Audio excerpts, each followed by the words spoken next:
बढ़ता था, हर पल वो मुझसे ही दिल की बातें करता था। मैं मरते थे उसके शौक पे, मिला तो साला टिकटॉक पे, मिला तो साला टिकटॉक पे। दीवानी थी मस्तानी थी मेरे दिल की वो ही रानी थी, छुप छुप के मुझसे मिलती थी वो रातें बड़ी सुहानी थी। मैं मरता था उसके शौक पे, क्या मिली तो साली टिकटॉक पे, मिली तो साली टिकटॉक पे, साचो मिली तो साली टिकटॉक पे। ओए होए ओए होए साचो नु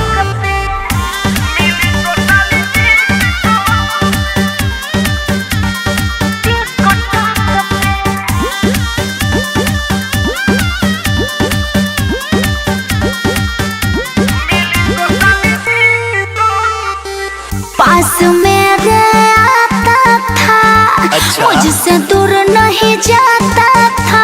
हाँ। जब भी गुस्सा होती थी तो आके मुझे मनाता था। अरे वो प्यार करता था। क्या बताऊं। ओ रात गई, ओ बात गई, अच्छा ओ रात गई, ओ बात गई, जो होती थी मुलाकात गई। वो आता था मेरे चौक पे, ओह माय गॉड, मिला तो साला टिकटॉक पे, मिली तो साली टिकटॉक पे, मिला तो साला टिकटॉक पे, मिला तो साला टिकटॉक पे, मिला तो साला टिकटॉक पे, मिली तो साली टिकटॉक।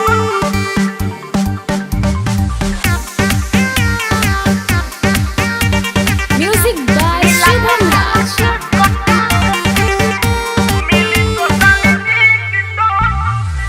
उसका वीडियो देखे थे तो मुझको हुआ रिएक्शन रे, मेरी आंखें थम से गई थी देख के उसका रिएक्शन रे।